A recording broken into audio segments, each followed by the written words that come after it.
victims and witnesses reaching a boiling point over youth violence in Baltimore. It's going to keep on happening until something changes. We feel we're being targeted. Team coverage on the calls for something to be done, and why many say leaders can't afford to wait any longer. First, a woman assaulted and robbed by 2 juveniles, but the suspects released hours later. We pressed juvenile services for answers. Then, a look at concerns of people taking matters into their own hands. I think people are no longer able to rely on the police. Empty chairs at empty tables for loved ones held hostage overseas. Nobody knows what's happening, and that's like the worst feeling. We take you inside the event, bringing local Jewish communities together. An FBI raid on Safe Streets, but many questions remain about the program. We look at what we do know and the answers we're still fighting for. Live from WBFF in Baltimore, this is Fox 45 News at 10.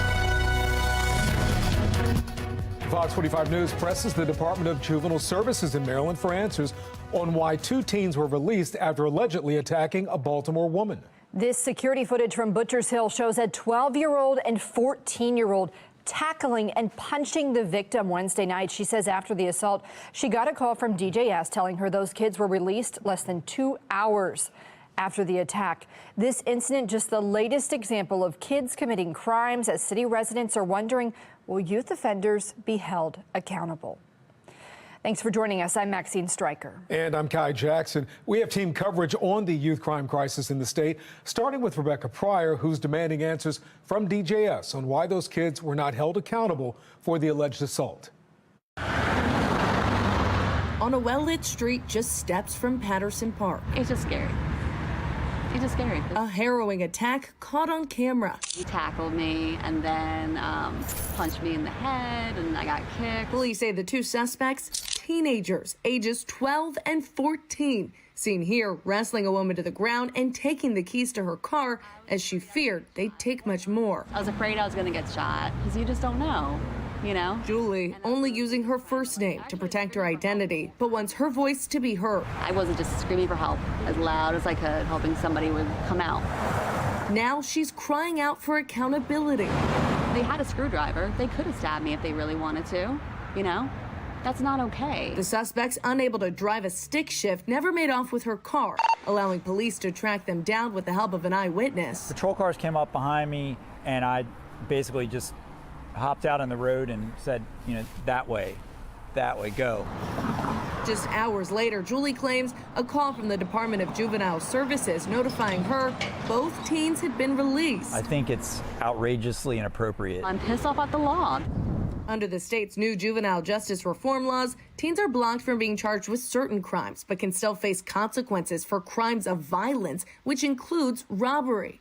When asked why the teens weren't detained and if DJS considers this a crime of violence, DJS spokesperson Eric Solomon replying, quote, "While we can't comment on individual cases because of state confidentiality laws, I can say that DJS is reviewing this matter." Well, that's a violent crime, and anyone who's been a victim of a violent crime knows what that entails. According to former Deputy Commissioner Jason Johnson, these are serious offenses that all too often result in loss of life. Without a crackdown, the recent surge in juveniles committing crimes will only worsen. Juveniles who are accused of committing violent crimes, like carjacking, should be detained for some period of time until their case can be adjudicated, and they're not. Rebecca Pryor, Fox 45 News.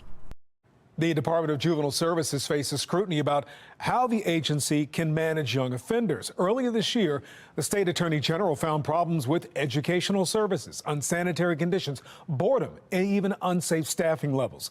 There are also questions about the effectiveness of their GPS monitoring. This summer, a teen under their supervision was linked to the Brooklyn Day mass shooting. In August, Fox 45 News found 103 were under GPS monitoring, but apparently just 14 DJS staff were assigned to supervise them. They're not complying with the terms that have been imposed, and they will continue to think that their actions are just not all that serious. Police, parents, and prosecutors, they've all been calling out the state's juvenile justice laws. That includes the Juvenile Justice Reform Act, which prevents children under 13 from being charged with most crimes. There's also the Child Interrogation Protection Act, which means police can't question young people without a lawyer present. Now we're hearing from yet another Maryland state's attorney calling out those laws. I spoke with Harford County State's Attorney Allison Healy, who tells me the laws leave her hands tied when it comes to keeping her community safe.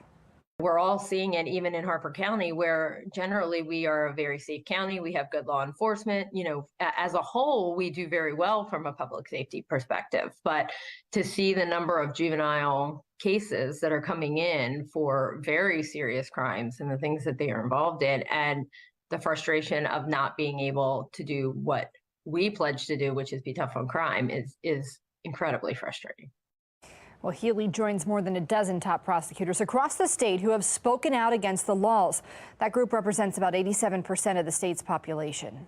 The road to hell is paved with good intentions. I understand the legislators and the recent legislation that has passed. They don't want youth to grow up and have criminal convictions or to be part of the criminal justice system. But really what we're seeing is just delaying this delinquent behavior that turns into adult criminal behavior, and we need to get to these youth sooner. Do you think that lawmakers will really take this seriously when session returns? Yeah, I believe that lawmakers, again, we're all partners. I do believe they're acting in good faith. We can only hope that they'll not listen to just folks like me or my 23 colleagues across the state or the chief prosecutors in their counties, but hopefully they'll listen to their citizens, because their citizens are saying the exact same thing. Enough's enough. The youth crime crisis is impacting communities across Maryland. Earlier this week, 16-year-old Khalil Jones was shot and killed during an attempted robbery on Bowleys Lane in Baltimore. Police say he'd been arrested for attempted carjacking over the summer. And last week, two 15-year-olds were charged for a shooting in front of Carver High School in the city. Police say both of those kids and a 16-year-old Carver student were hurt when the two fired at each other. In Montgomery County, a 12-year-old is accused of making 7 school threats over the past 3 weeks. Police say the boy knew he wouldn't face any charges because of Maryland's juvenile justice laws. Fox 45's Jeff Abel joins us with a closer look at some of the recent juvenile violence. Jeff? You know, as lawmakers prepare to launch a second hearing on juvenile crime next week, we decided to take a hard look at what's happened since the first hearing just 6 weeks ago. It was a summer of discontent. As juvenile crime soared, so did demands for action. We have to keep talking about it and say something and do something, not just talk about it, but do something. Look what is going around. In September, lawmakers responded with a hearing where they talked about reforms but took no action. But there needs to be greater measurements of accountability. But the hearing did nothing to slow the juvenile crime wave. 2 weeks after the hearing ended, a 15-year-old was shot dead in Northeast Baltimore. 3 weeks after the hearing adjourned, school police found a loaded gun on a Baltimore 7th grader. Exactly 1 month after lawmakers adjourned, gunfire turns Morgan State University into a mass shooting scene. A 17-year-old is arrested. And the juvenile crimes kept spinning out of control. In October, an army of juveniles robbed and carjacked their way through Canton and Federal Hill. This car owner couldn't slow crime's revolving door either. Her car was stolen not once, but twice in the same month. Police say teenagers are responsible both times. And now, 6 weeks after lawmakers ended that September hearing, a 16-year-old is shot dead on the streets of Baltimore Tuesday night. Police believe the same teen attempted to carjack an off-duty police officer 2 months ago. If you have parents saying, please, we need help, don't send them home to us right now, then why are we doing it? Why are they doing it? Why? Nothing is going to change in Annapolis. For now, the skepticism keeps growing as lawmakers prepare to launch a second hearing on juvenile crime next week. Critics fear another round of talk will result in another round of juvenile violence. We will continue to see the level of crime in Baltimore City that we see until our legislators take crime serious, and they're not going to do that. Critics believe these hearings are simply a response to the public outcry on juvenile crime, and they don't expect them to produce any meaningful response to the actual problem. Jeff Abel, Fox 45 News. Jeff, thank you. And as Jeff mentioned, next week, state lawmakers will hold a hearing addressing juvenile crime. That hearing is not a special session, and lawmakers won't be able to change any laws. They do plan to hear testimony from the Maryland Attorney General's office, members of the state's Juvenile Justice Reform Council, and the Maryland Police Union to get an idea of the next legislative session. House Speaker Adrian Jones and Senate President Bill Ferguson are two of the most powerful lawmakers in Annapolis. If you'd like to contact them about public safety legislation, their phone numbers and email addresses are on your screen.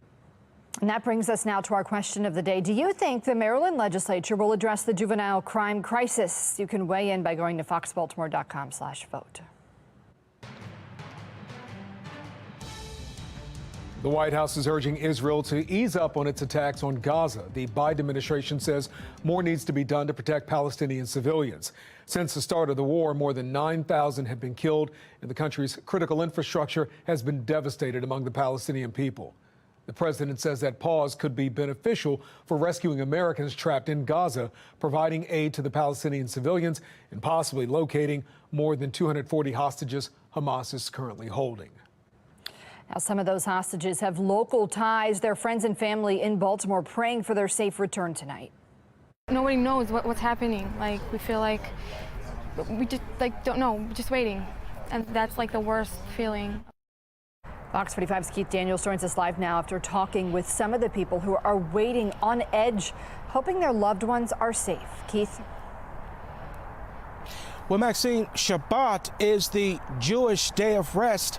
It happens each week from sunset on Friday to sunset on Saturday. And tonight, the hostages of the Israel-Hamas war are remembered. The beauty of Jewish Baltimore and the mosaic of synagogues that we have. On the lawn of the Har Sinai Oheb Shalom Synagogue on Park Heights Avenue, the tables are set.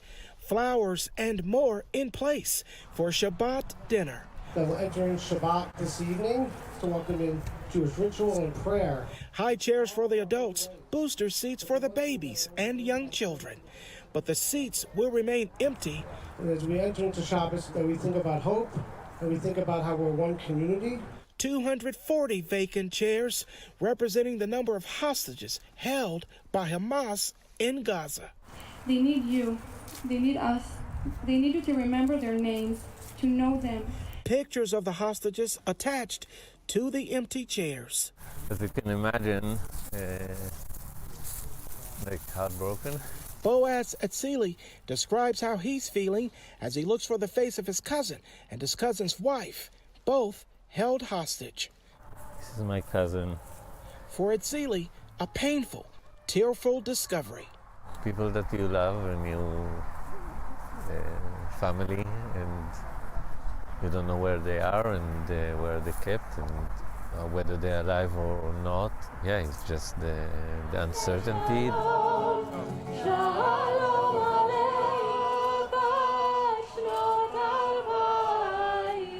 Members of the Baltimore area Jewish community coming together to call for the release of the hostages, praying for their safety and welcoming Shabbat in their absence.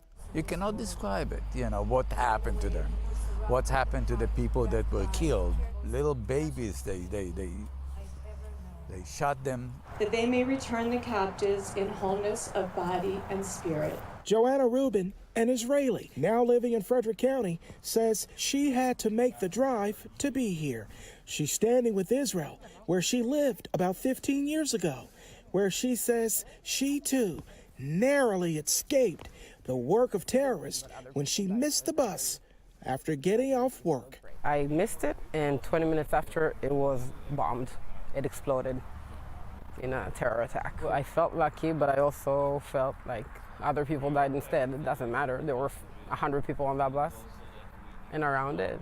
That's not a very lucky feeling. A memory on her mind while standing around this table. Nobody knows what's happening. Like, we feel like we just don't know, just waiting. And that's like the worst feeling. Well, her thoughts shared by so many there today. We're live tonight. Keith Daniels, Fox 45 News.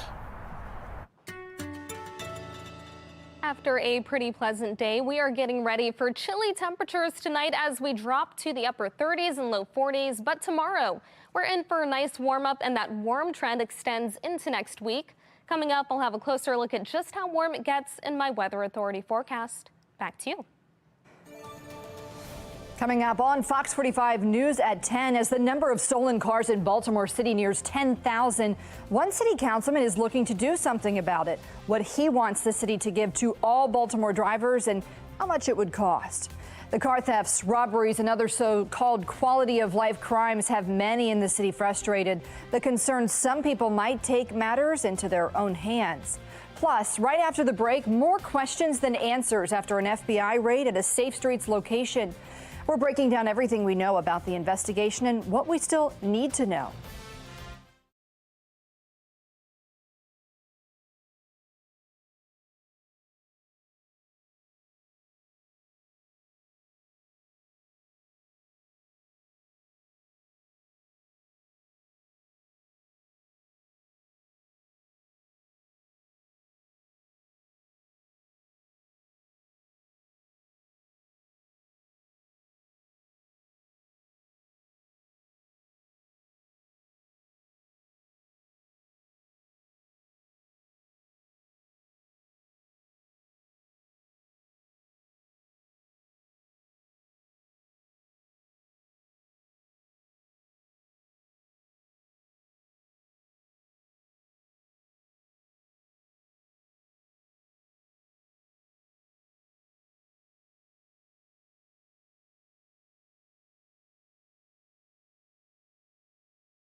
That FBI investigation continues after raiding the Bel Air Edison Safe Streets location last week.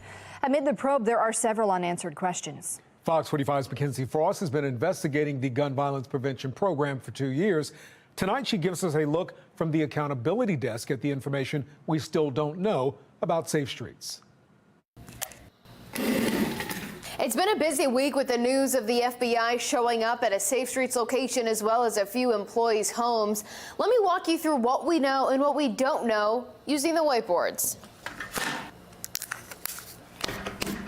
The FBI showed up at the Bel Air Edison Safe Streets location Thursday morning, but that's not the only stunt. They also showed up at 3 employees' homes,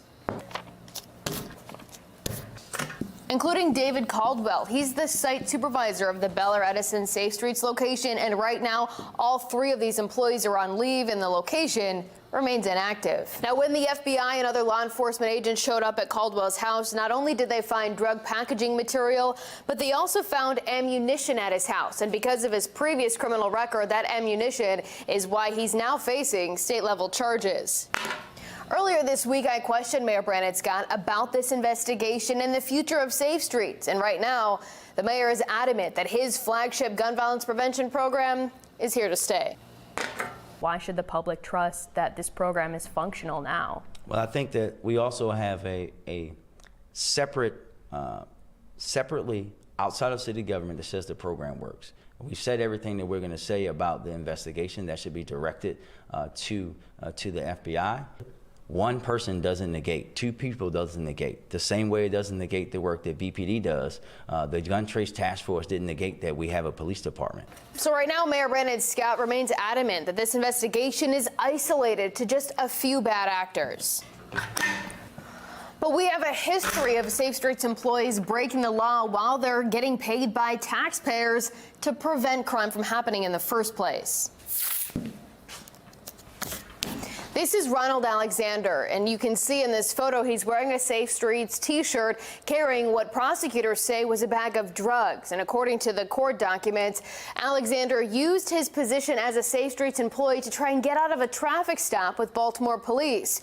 He pleaded guilty to federal drug distribution charges in 2021. And then there's Vernon Harper. He too pled guilty to federal drug distribution charges, and again, all while working for Safe Streets. In 2018, it was revealed through another federal plea agreement that Ricky Evans, a Safe Streets employee, was using the location where he worked as a meeting place for the BGF, or the Black Guerrilla Family Gang, and he was also using this location as a place to stash guns and drugs. The only reason why we know about these three employees is through tips and our own investigations, not because City Hall has been transparent about these Safe Streets workers. And that really gets to the heart of why we've been demanding answers from Mayor Brandon Scott and his administration. And we've been asking several questions of both of these agencies. Who are the employees? What oversight measures are in place to ensure the employees don't continue to commit crimes? How do the nonprofits spend the money given to them by City Hall? If we had the names of the Safe Streets employees, the public would have a better idea of what's going on. And through our own investigating, we found how one nonprofit, at least, is spending some of the money. We know hundreds of dollars have been spent on shoes so Safe Streets employees can do giveaways for the community. And one location actually spent $4,500 of federal COVID money to send some Safe Streets employees to Los Angeles for training. And that brings us to our latest push for an audit. Mayor Brandon Scott says he has talked to the city comptroller, Bill Henry, and agrees the mayor's Office of Neighborhood Safety and Engagement, or MONSE, should be audited. But the mayor says he thinks it should only be done the way voters approved. And that means it would be up to the voters to make a charter amendment to add MONSE to the list of city agencies that automatically get a routine deep dive. And just this week, Safe Streets was awarded $3.6 million after the city spending board approved that money coming from the state. And this funding had us asking even more questions to MONSE about where this money is going to go. We sent them a few questions asking, does MONSE plan to allocate the funds to all 10 Safe Streets locations? If so, when will the money be spent? With the Bel Air Edison site inactive, will MONSE withhold the funding until the federal investigation is complete? If not, what will the funding be used for if the Bel Air Edison location is not open? I just got a statement from MONSE, not really answering all of these questions that we sent, but let me read part of their statement. It says, MONSE says the funding is crucial to our work to implement proven violence intervention strategies. Now, based on this statement, we still don't know if any money is going to go to this Bel Air Edison Safe Street site, especially while it remains inactive. And if you have any tips for me about Safe Streets that you think I need to know about, send it to me directly at safestreetstips@gmail.com. While the federal investigation continues to play out, we will continue to demand answers from city leaders, especially trying to figure out how they're spending your tax dollars. At the Accountability Desk, Mackenzie Frost, Fox 45 News. Coming up on the news at 10 o'clock tonight, a Baltimore hero is laid to rest. We take you to the funeral of Captain Dylan Ronaldo. The president meeting with victims of last week's mass shooting in Maine, the renewed calls for gun control in the wake of the tragedy.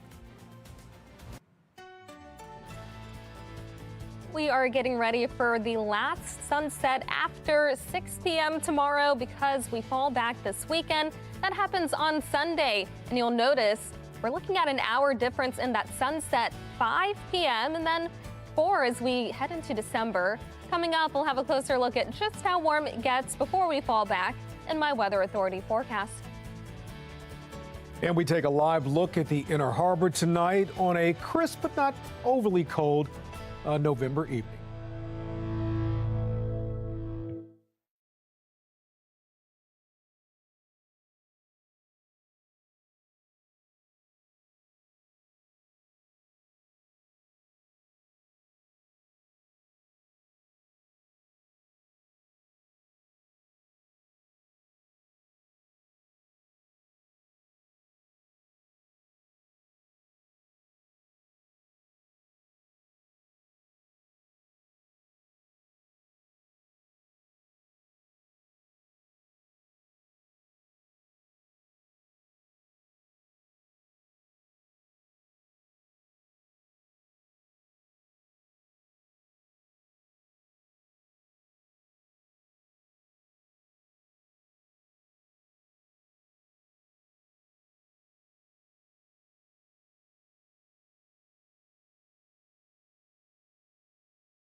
President Biden and First Lady Jill Biden are in Maine following the mass shooting in Lewistown last week. The president once again calling for gun control after 18 people were killed in that attack.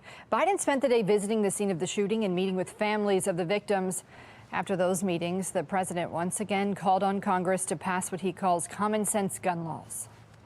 This is about common sense, reasonable, and responsible measures to protect our children, our families, our communities. Because regardless of our politics, this is about protecting our freedom to go to a bowling alley, a restaurant, a school, a church, without being shot and killed. President Biden has repeatedly asked Congress to put legislation on his desk that would ban assault weapons, high-capacity magazines, and implement universal background checks. The House GOP refuses to pass bills with any of those measures. It's just going to keep happening because it's been happening. It's just going to keep on happening until something changes. Victims of Baltimore's juvenile crime are demanding change. Their calls for accountability for city and state leaders. And could GPS trackers be Baltimore's solution to a spike in car thefts? Why one city council member is pushing for the city to follow DC's lead.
Fox 45 News is following three big stories tonight.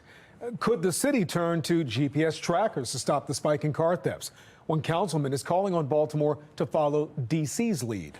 Plus, a firefighter laid to rest how Captain Dylan Rinaldo was honored today.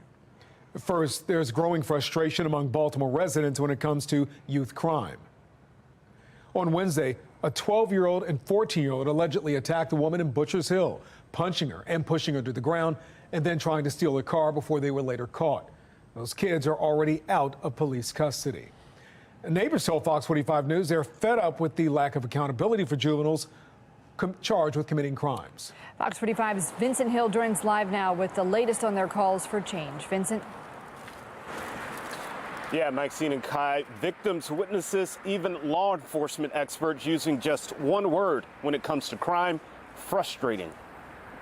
It's frustrating because it shouldn't have happened to begin with. It's a word floating around Baltimore. Frustrated, concerned, enraged. Frustration from victims or witnesses to Baltimore's endless rash of robberies and carjackings. We are very frustrated. I'm worried about my neighbors every day. This victim beaten by two juveniles who stole her keys near Patterson Park. The whole time it's happening, you know, no one's really there to help you. This woman captured on surveillance video. It was a blue Hyundai, right? Okay, I'm gonna call police. Witness to one of her neighbors being robbed in Butchers Hill. Why wasn't there someone nearby? Why aren't there cops posted? I feel that all the time. I'm frustrated. I think people are no longer able to rely on the police. Law enforcement analyst Melissa Pinkleton. I carry everywhere I go because I know the reality that safety is an illusion. Pinkleton says the lack of safety will lead to more people arming themselves. I think we're already seeing an influx of people arming themselves in the city. You are your own first responder. It appears that may have happened on Monday. Yes, ma'am. In reference to the shooting that we have over here, can you have units check 5821 Moravia and see if they can locate a crime scene?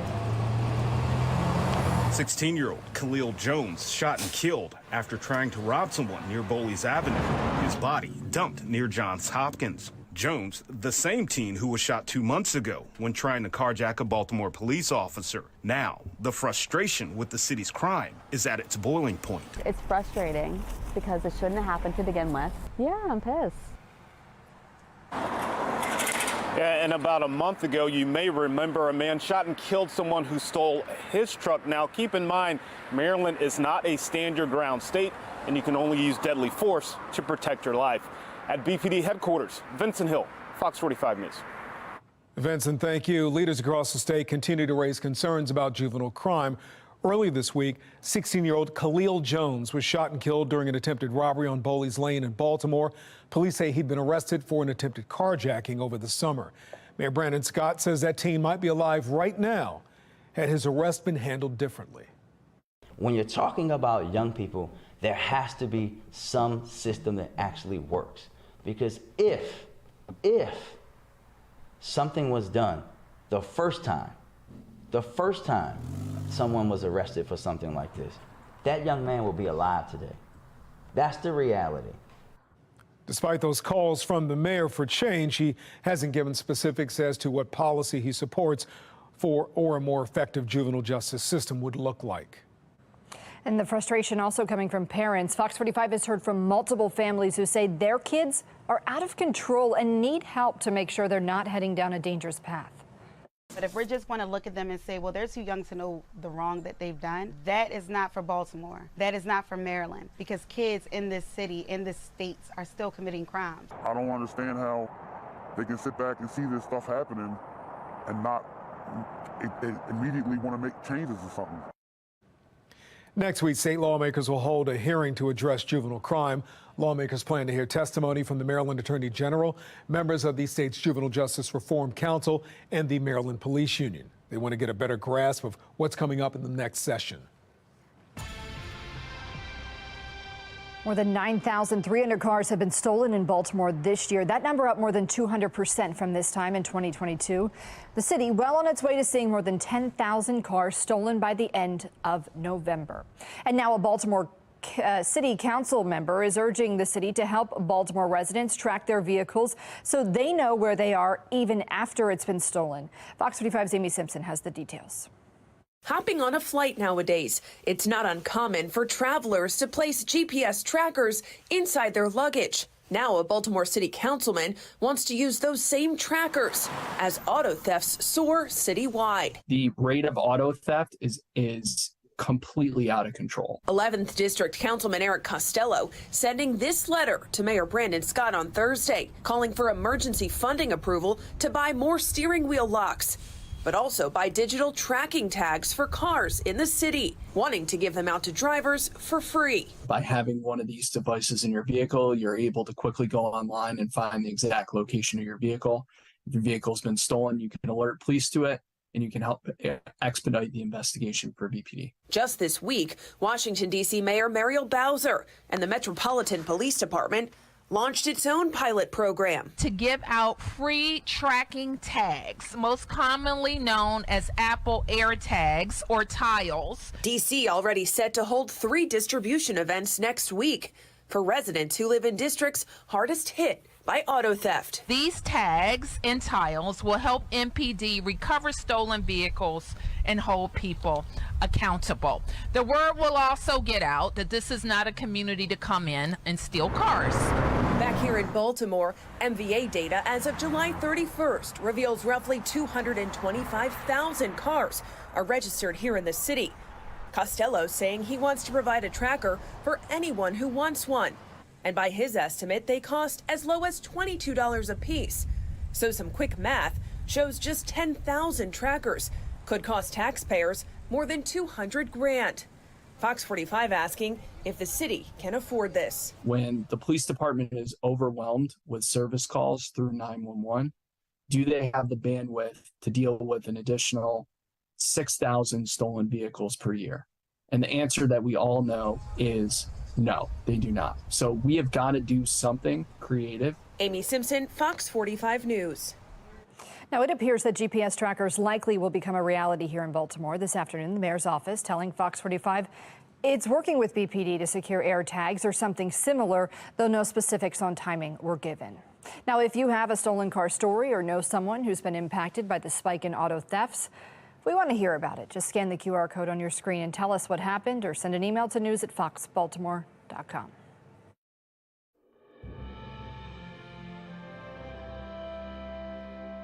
On October 19th, 2023, Dylan responded to his last alarm. He approached this response, as he had countless others, with thought and purpose. He performed heroically and valiantly. Firefighters from across Baltimore joined the family and friends of Captain Dylan Ronaldo today to lay him to rest. The captain was one of 2 firefighters who died battling a multi-row house fire last month. During his funeral, fellow firefighters and loved ones described Ronaldo as fiercely loyal and determined to protect others. We make plans while God laughs. God's plan for Dylan was that he die a hero. And heroes never really die. Live like Dylan. Enjoy the mornings. Order the dessert. Fall in love. Travel. Read. Brew a fresh pot of coffee. Tell stories around the firehouse table. Hug. Hug often. Smile. Laugh more than you cry. In 2 years, the fire department has lost 6 firefighters, 5 of them dying while battling fires. In that time, the city has also relaunched the Code X-ray program, which warns firefighters about the hazards of vacant homes before they go inside. And now firefighters have been instructed not to enter a burning building right away. The only exception is if there is a credible report of a trapped individual. Waiting for a chief officer to come on the scene and allow us to do our job, that's handcuffing the officers that are first arriving on the scene, that would normally be able to make those decisions. And for them not to be able to make those decisions, that's putting lives at risk. Union leaders plan to meet with fire department leadership next week with hopes of hammering out a far less restrictive policy. House Speaker Mike Johnson says the House GOP is getting close to a decision on whether they'll move forward with articles of impeachment against President Joe Biden. National correspondent Kayla Gaskins has the story. The current impeachment inquiry against the president stemming from concerns over Joe Biden's involvement in his family's international business deals with companies tied to foreign governments like China. Joe Biden exposed himself to future blackmail and put America's interest behind his own desire for money. The latest evidence presented by the House Oversight Committee came from personal and business bank records of the president's brother James and his son Hunter. Oversight Committee Chair James Comer releasing a memo alleging the committee found a $40,000 check from 2017 sent to Joe Biden from his brother. According to Comer, this is laundered money that came from a business deal with a Chinese energy company linked to the Chinese Communist Party. It's also worth remembering that Biden family efforts to secure millions from this Chinese company began when Joe Biden was still vice president. Comer also alleged the Biden family bank records show extensive tax evasion. White House spokesperson Ian Sams responding, Comer's lies and conspiracy theories are getting more desperate by the day. The president's son Hunter, who facilitated many of the international deals in question, has received intense scrutiny from the right. Critics latching on to his crack cocaine addiction and affinity for prostitutes and partying, which was well documented through evidence obtained on his laptop.